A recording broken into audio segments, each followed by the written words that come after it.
Did you call bank?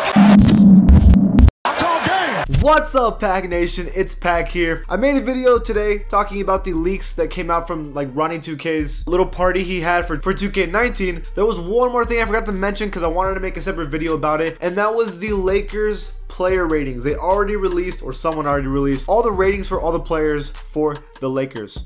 Lakers. And it's kind of boring. They're all the same. From NBA 2K18, every single player besides two are the exact same, even attribute wise. What I mean by three-point shot, mid-range, inside scoring.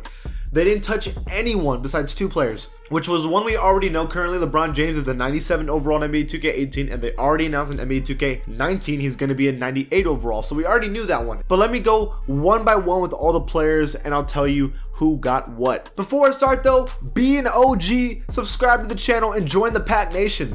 For the first overall I can see is Lonzo Ball. He has it as a 78 overall, and I know I trash on Lonzo sometimes. I'm actually going to defend him in this situation. Donovan Mitchell, Ben Simmons, and Jason Tatum all have an 87 overall, all got a major upgrade in their ratings for NBA 2K19, and I get it, they all made the playoffs, they all performed very well in the playoffs, of course they deserve it, but they straight up did not change Lonzo's at all. Don't you think that a guy that almost averaged a triple-double, I mean, not exactly, but pretty close to a triple-double as a rookie, doesn't deserve at least a little more like recognition, at least up the playmaking, up the defense?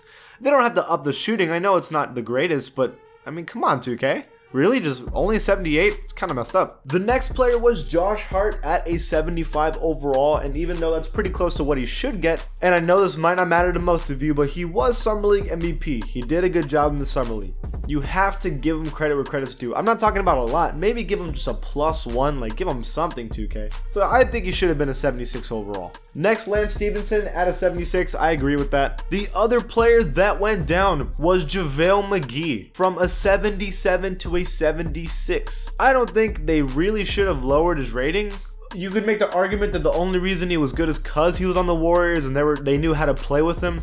But I don't know. I think he did a pretty good job on the Warriors. He actually did help in some playoff games. I think lowering him is kind of unnecessary. So I think he should have stayed at a 77 also. Rondo stays at a 78. I disagree. I think he had an amazing playoffs. I think they should have at least given him a +1. I mean, that's why they upgraded Ben Simmons, Donovan Mitchell, Jason Tatum's ratings, because they did good in the playoffs. Why not raise Rondo's? That's kind of messed up too, in my opinion. I get that they probably don't want to give him a better rating than Lonzo, but they should have raised Lonzo's too. Caldwell Pope is also a 76. I think I agree with that. Ingram 81. I agree with that, but I do think it's gonna go up. Zubac 73. I don't know enough about Zubac to be honest with you. Channing Frye 74. I agree with. The rookie Moritz Wagner, I think, has a 71. He's been doing okay in the Summer League. I think that's a good start for him, and I think, who knows, he might raise it up in time.